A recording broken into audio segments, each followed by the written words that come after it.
सैन्य लक्ष्य पर हमले का उचित जवाब दिया जाएगा। 7 से 8 मई 2025 की रात को पाकिस्तान ने उत्तरी और पश्चिमी भारत में स्थित कई सैन्य ठिकानों को, जैसे कि अवंतीपुरा, श्रीनगर, जम्मू, पठानकोट, अमृतसर, कपूरथला, जालंधर, लुधियाना, आदमपुर, भटिंडा, चंडीगढ़, नाल, फलौदी, उत्तरलाई और भुज पर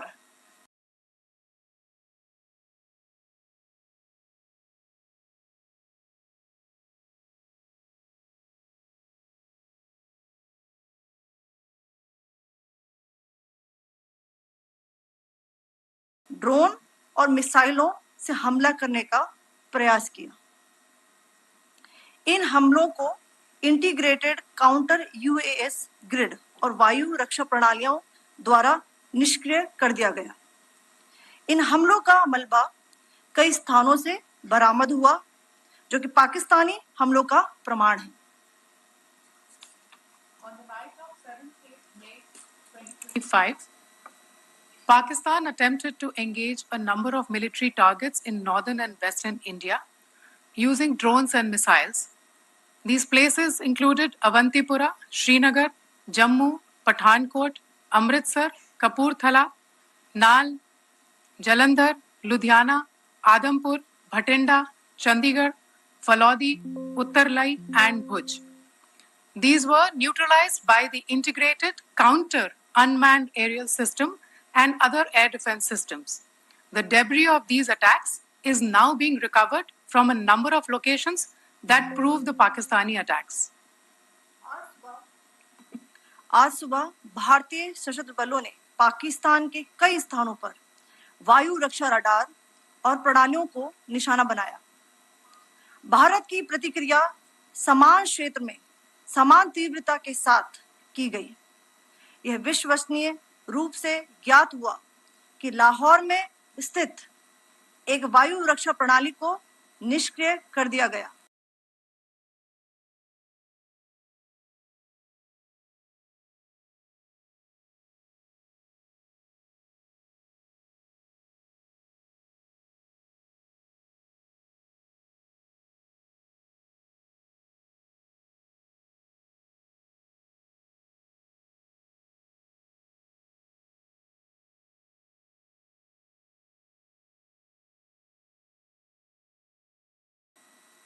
Today morning, Indian Armed Forces targeted air defense radars and systems at a number of locations in Pakistan. Indian response has been in the same domain with the same intensity as Pakistan. It has been reliably learnt that an air defense system at Lahore has been neutralized.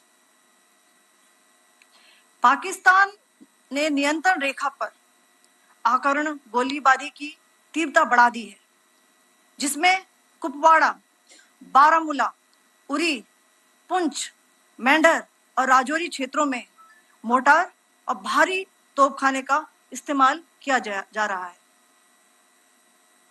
Pakistan has increased the intensity of its unprovoked firing across the line of control using mortar and heavy calibre artilleries in areas in Kupwara, Baramulla, Uri, Poonch, Mendhar and Rajouri sectors in Jammu and Kashmir.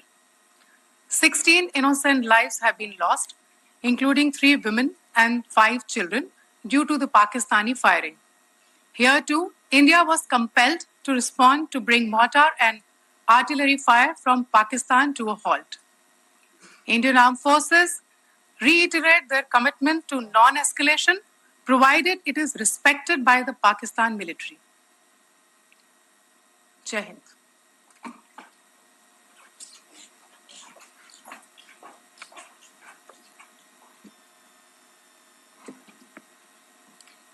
Thank you.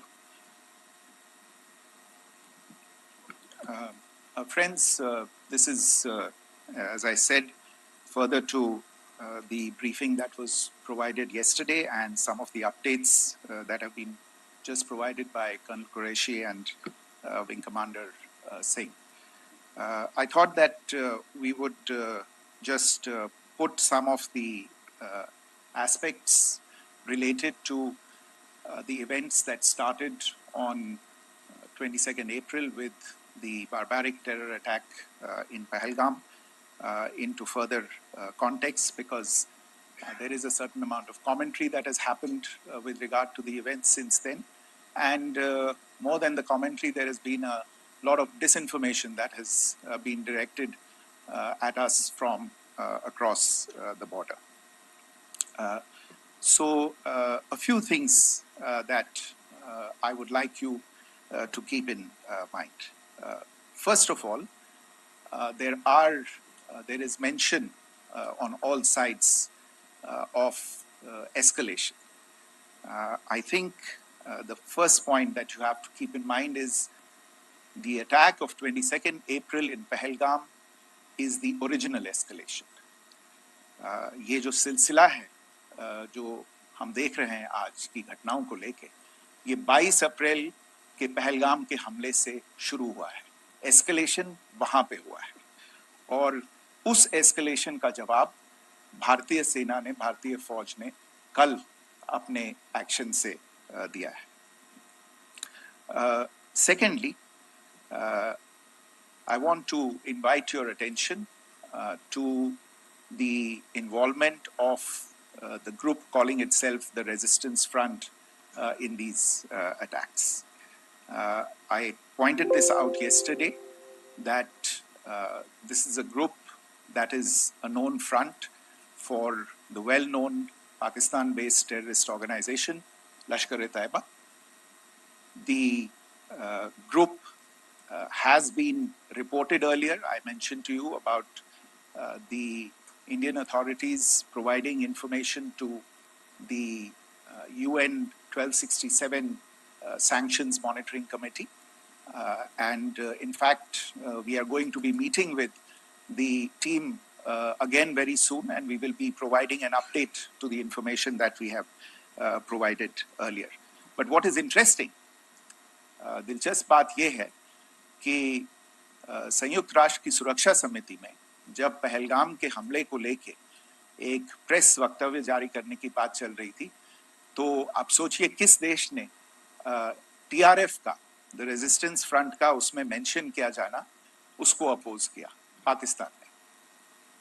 This was after the fact that the TRF claimed responsibility for this attack not once but twice, within a few hours after the incident on the 22nd of April, and then again on the morning of 23rd April.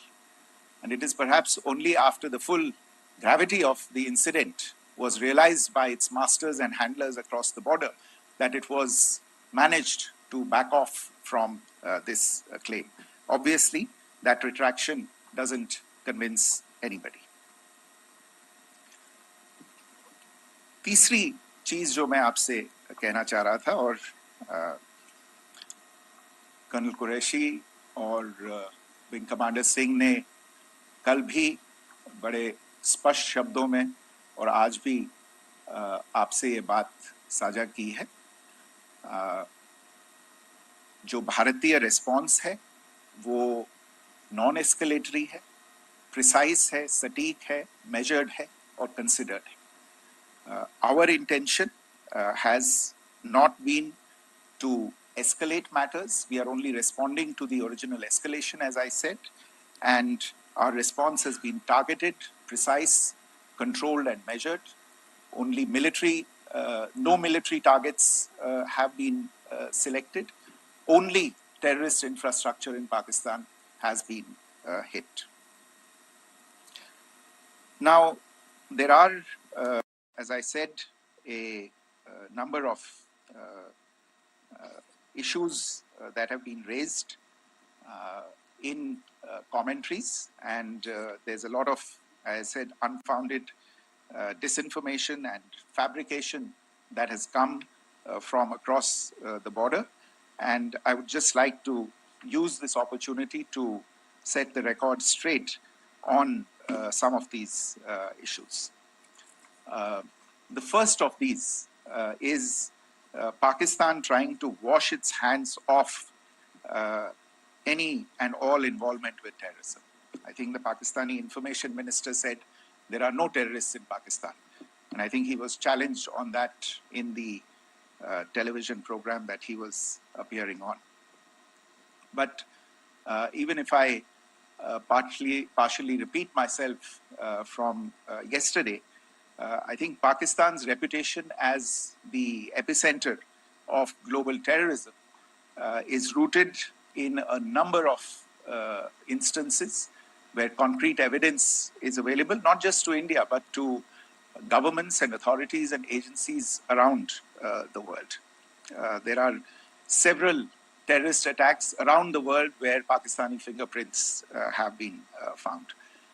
I don't need to belabor the point with regard to this audience about where Osama bin Laden was found and who called him a martyr. Pakistan has also for decades pursued cross-border terrorism into India with impunity. And as I said yesterday also, in order to deliberately mislead the international community, they claimed that the terrorist Sajid Mir was dead. They came under pressure, and Sajid Mir was then brought back to life, arrested, and is now apparently in Pakistani custody. Pakistan is also home to a very large number of UN proscribed as well as UN proscribed terrorists, as well as terrorists proscribed by a number of other governments in the world, including, of course, the Lashkar-e-Taiba and the Jaish-e-Mohammed, as well as their leaders, Masood Azhar and Hafiz Mohammed Saeed. आपने देखा होगा हाल ही में पिछले ही कुछ दिनों में पाकिस्तान के रक्षा मंत्री और उनके पूर्व विदेश मंत्री दोनों ने इस बात को माना है कि पाकिस्तान का ऐसे ग्रुप्स के साथ जो रिश्ता है वो क्या रहा है. Both the defense minister and the former foreign minister of Pakistan, I think they've done a more eloquent job of this than I could ever do in terms of describing their country's implication in international terrorism and their involvement in housing these kinds of groups. दूसरा जो विषय है वो है पाकिस्तान का जो एक दावा है कि एक इंटरनेशनल impartial investigation होना चाहिए, एक joint investigative committee होनी चाहिए. These calls for jointly investigating this heinous and barbaric attack in Pahalgam. Again, I think you know the history well on this. You know the track record well, and it is not a bright track record insofar as Pakistan is concerned. In fact, in the pursuit of justice for the victims of multiple terrorist attacks, whether it be Mumbai in 2008, in Pathankot in 2016, or many others, but in particular for these two attacks, India had offered to cooperate. India provided forensic evidence and urged Pakistan to bring the perpetrators of these attacks to justice. We, in particular with regard to the Mumbai attacks of 2008, where a Pakistani Lashkar-e-Taiba terrorist was captured alive, India provided extensive information and evidence related to the involvement of Pakistani terrorists in this attack. Cases were registered, but you are all aware that these cases have not progressed despite the formation of judicial teams, etc. And Pakistan has consistently stonewalled all efforts to move the investigation along. In fact, with regard to the Pathankot attack as well, a joint investigative team was formed. We gave access, unprecedented access, I should say, to Pakistani team to the site of the attack. Details of call records data and DNA, etc. were shared with Pakistan. We had shared with them details related that we had been able to access to the addresses of terrorists. We presented evidence against the office bearers of Jaish-e-Mohammed who had conspired in the attack, and the handlers of the terrorists who facilitated them and guided them in. But there has been no movement on this. So in all of this, I think the experience has not been positive, and it certainly doesn't give us the confidence now to take at face value Pakistani assertions of wishing to participate in a joint investigation. These are just delaying tactics. These are just stonewalling tactics. And in fact, there is reason to believe that Pakistan uses the evidence that we provide only to cover its tracks and, in fact, defend the terrorists who we are looking for and obstruct the path of investigation. A third point that I wanted to address was the claim that only civilians were killed in the strikes on the 7th of May. We have made the point very clearly that all attacks on the morning of 7th May were against carefully selected terrorist infrastructure, terrorist targets. It is not clear to us, in fact, seeing some of the coverage of the after effects of these strikes, including the funerals for the terrorists that were held yesterday. I think a lot of you have seen the reports and the coverage on media. If only civilians, if any civilians were killed in these attacks, I wonder what message this picture actually sends to all of you. This is a question that is worth asking.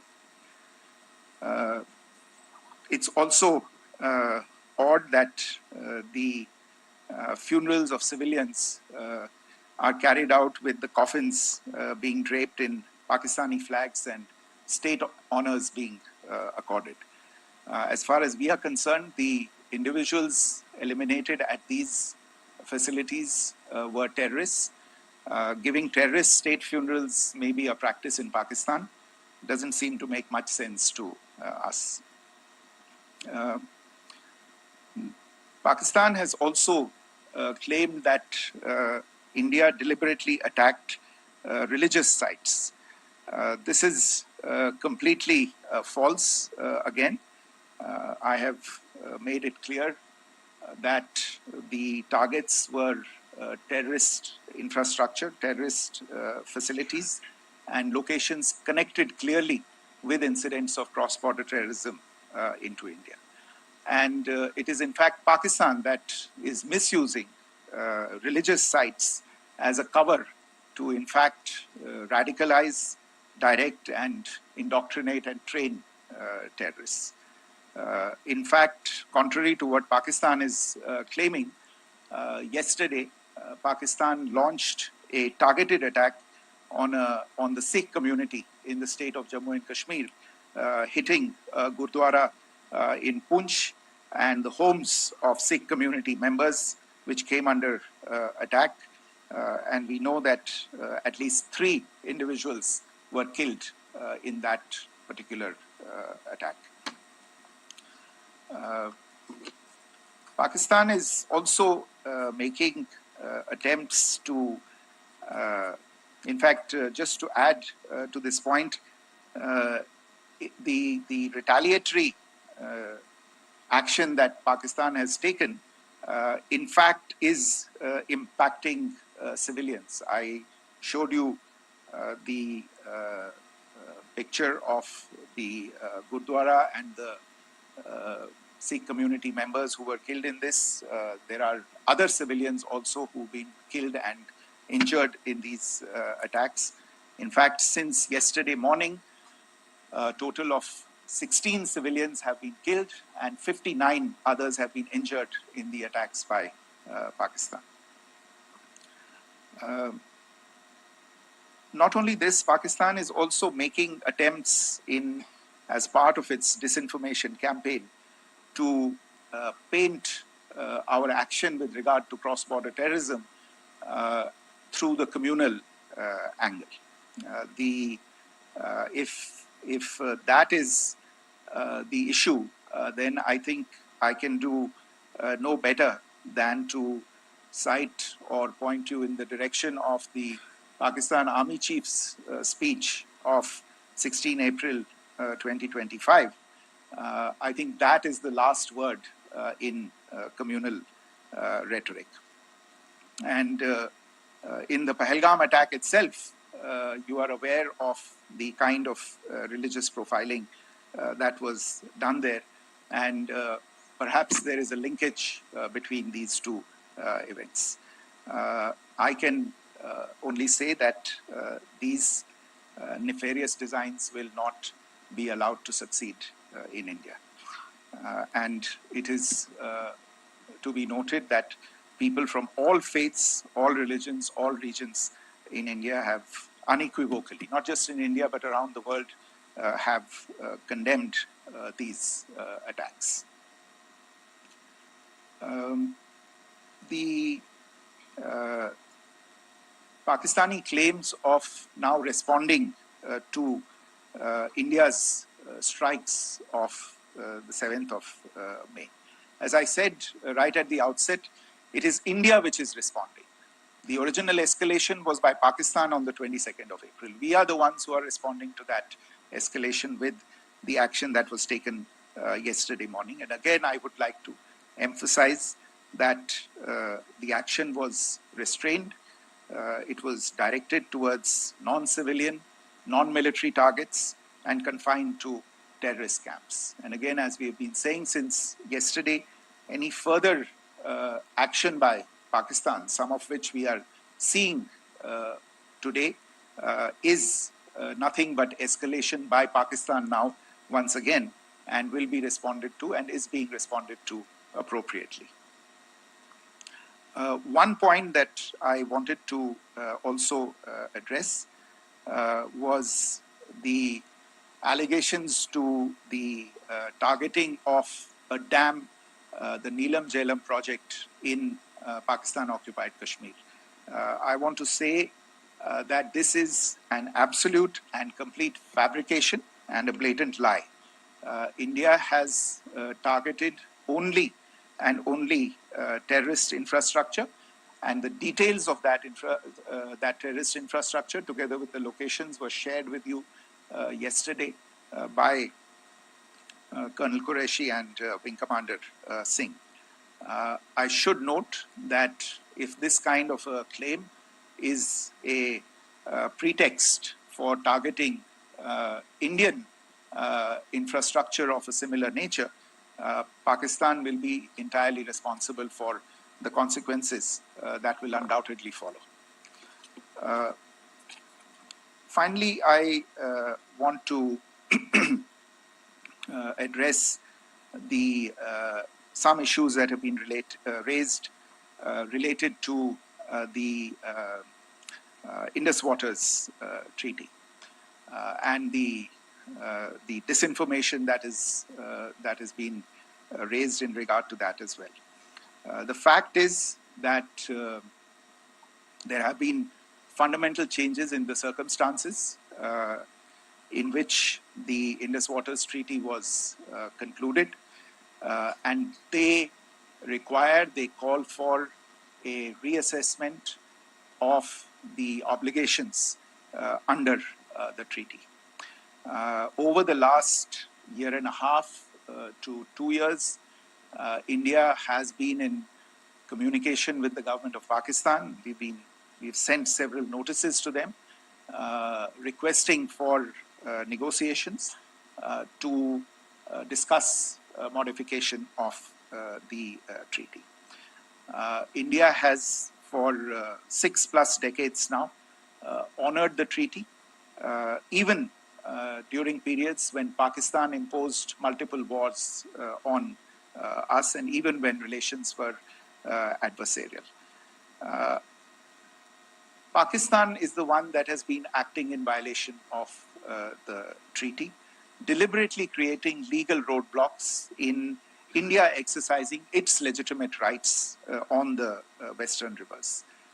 Any projects that India sought to build on the eastern rivers, and even on the western rivers, which we are allowed to by the treaty, were always challenged by Pakistan, thereby hampering our rights to utilize our legitimate waters under the treaty. In fact, if you see the preamble of the treaty itself states that the treaty was concluded in a spirit of goodwill and friendship. Mark those words, concluded in a spirit of goodwill and friendship. ये भारत का धैर्य और भारत की सहनशीलता है जो 65 साल से हम इतनी प्रोवोकेशन के बावजूद इस ट्रीटी को निभा रहे हैं. However, as has been made clear earlier as well, Pakistan has not responded to our request to enter into negotiations for a reassessment of the obligations under the treaty. A number of conditions have changed. This is a treaty that was based on the engineering techniques of the 50s and the 60s. We are living through the first quarter of the 21st century. Technological changes and technological advancements have to be taken into account. There are demographic changes. There are climate changes that have taken place. There is the imperative of clean energy. And of course, the terrorism that Pakistan has wreaked in the state of Jammu and Kashmir itself has hampered India's ability to exercise its rights under the treaty. Pakistan's persistent refusal to respond to our requests to enter into government-to-government negotiations on the modification of the treaty is, in a sense, itself a violation of the treaty. And therefore, India has taken the step of putting the treaty in abeyance until Pakistan abjures irrevocably its support for cross-border terrorism. Maybe I'll stop there. I mentioned earlier yesterday as well that this is an evolving situation. I would therefore ask all of you to be considerate and restrained. It will not be possible for us or my colleagues from the armed forces to share operational details at this point in time. Beyond that, if you have any questions, may I have time for only a few, and I'll try to answer those questions. Okay, I give the floor to Rishabh. On Secretary, good evening. This is Rishabh from Times Now. I just wanted to understand, as per the press release that has been released earlier today, it says that we have successfully hit at the air defense of Lahore. Does it give our forces a better chances if in case of further escalation? And are there other air defense places as well at strategic location that were targeted? Rishabh, you are violating the first rule that I set out at the end of my remarks. The press release that has been issued by the Ministry of Defense today speaks for itself. It is related to operational matters. It's been released by the Ministry of Defense. As more information becomes available, it will be released at the appropriate time. Once again, please don't go into operational details at this point in time because this is a constantly evolving situation. Yeah, go ahead. Foreign Secretary Smita Sharma, just wanted to ask, the Pakistani Minister Ishaq Dar in an interview has claimed that the national security advisors of India and Pakistan have spoken to each other, if you could confirm or deny, and is complete severance of diplomatic ties with Pakistan also on the table? I have no information with regard to contacts between the two national security advisors. Insofar as diplomatic relations are concerned, you've seen the steps that were announced in response to the following the meeting of the Cabinet Committee on Security on the 23rd of April. there are no further steps that are under consideration at this moment in time. Here, go ahead. Foreign secretary, मेरा नाम मनीष है, मैं TV9 Bharatvarsh से हूं और आपने खुद ही बताया कि कितना मिस इन्फॉर्मेशन क्रॉस बॉर्डर से आ रहा है, बल्कि ऐसा लग रहा है जैसे पाकिस्तान के प्राइम मिनिस्टर और डिफेंस मिनिस्टर तक भी प्रोपेगेंडा करने में मिस इन्फॉर्मेशन में आ गए हैं।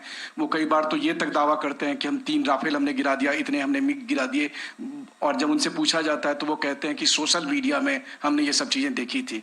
तो अगर आधिकारिक तौर पर अगर आप कुछ कह सकें इस पर, ताकि उन्हें भी समझ में आए कि इस तरह के प्रोपेगेंडा नहीं चलने वाला है। देखिए, जब सही समय होगा तो आधिकारिक तौर पे इसके बारे में सूचना दी जाएगी, लेकिन जो आपका प्रश्न है कि प्रधानमंत्री और उप प्रधानमंत्री और विदेश मंत्री, उनके रक्षा मंत्री इस तरह की बातें कर रहे हैं, तो इसमें अचरज की कोई बात नहीं है।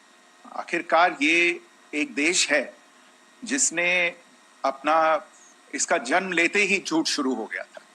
1947 में जब पाकिस्तानी फौज ने जम्मू कश्मीर पे दावा बोला, तो उन्होंने किसी ऐसे वैसे व्यक्ति से नहीं, संयुक्त राष्ट्र से झूठ बोला कि हमारा कोई लेना देना नहीं है इससे, ये लोग जो गए हैं वो तो कबायली हैं। वो तो जब हमारी फौज वहां पे पहुंची और UN के लोग, संयुक्त राष्ट्र के लोग खुद वहां पे पहुंचे, उन्होंने देखा कि वहां तो पाकिस्तानी फौज घुसपैठ करके आ गई है, उसके बाद पाकिस्तान को मुंह की देखनी पड़ी और उनको मानना पड़ा कि हाँ, उनकी फौज वहां पे कुछ समय से पड़ी हुई है। तो ये जो यात्रा है एक तरह से 75 साल पहले शुरू हो चुकी है, तो I am not surprise that this kind of disinformation is being indulged in. Yeah. Siddhant. So Siddhant from Beyond. Sir, we have seen a lot of negative comments coming from the Pakistani military of escalation. If tomorrow there is an escalation, there are strikes, we know one attempt has been thwarted, what will be the Indian response to those attempts of creating more escalation? Because it is looking like it's going towards more escalation. And my second question is, are any other world powers, essentially the P5 countries, the West Asian countries, reaching out to de-escalate the current situation? Look, on escalation, we've already made our stance clear. I mean, there are 2 basic points. First of all, it is Pakistan that escalated on the 22nd of April. We are only responding to that escalation. And then what we have said yesterday and what my colleagues have said today, that now if there is an attempt at further escalation by Pakistan, it will be responded to in an appropriate domain. And therefore, the choice is entirely that of Pakistan to make.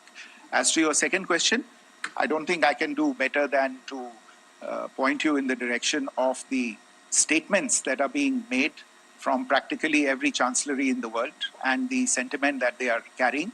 That sentiment essentially, and for the major portion, is support for the government of India in the context of the condemnation of the terrorist attack in Pahalgam on the 22nd of April. There is wide recognition of the government of India's right to respond to these attacks in self-defense, and of course a desire to ensure that there is not further escalation. I think these statements speak for themselves. Yeah. Sir, this is Mausami from India Today. Now, in the all-party meeting, we have learned that the defense minister has said that, in the operations in Sindoor, almost 100 terrorists were killed. Would we have any details about what is the number like, and also about if there were any big faces, masterminds, terrorist masterminds who were in fact killed? There is also a report that Masood Azhar's family's 10 members have been killed, and Rauf Asghar, who was actually the mastermind of Pulwama, he's also been badly, severely injured. I don't have information at this point in time to share with you on these issues.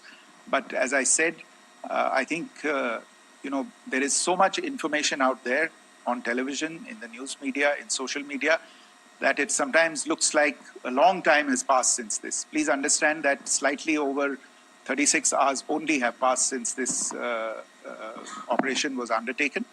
let's have some patience. Information will come out. It will be shared in due time. Shruti. Thank you, Foreign Secretary. Shruti Ranjan from Bloomberg. Sir, could you give us any understanding whether India has moved the IMF or the World Bank to kind of, sensitize them about the the bailout that Pakistan has and, the kind of stuff that the Pakistan government is doing? Look, we have an executive director at the IMF. Tomorrow there is a meeting of the board of the IMF. And I'm sure that our executive director will put forward India's position.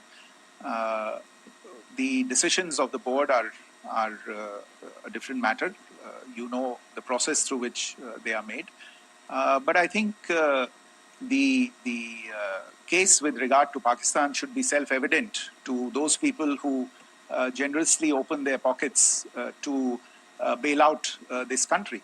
And since you are from Bloomberg, I think you would have the data on how many IMF bailout programs have been, very good, thank you, have been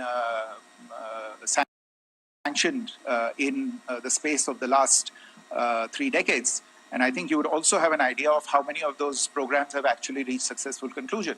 Probably not many. So I think this is a decision that board members have to take by looking deep within themselves and looking at the facts. So we can, one last question, sir.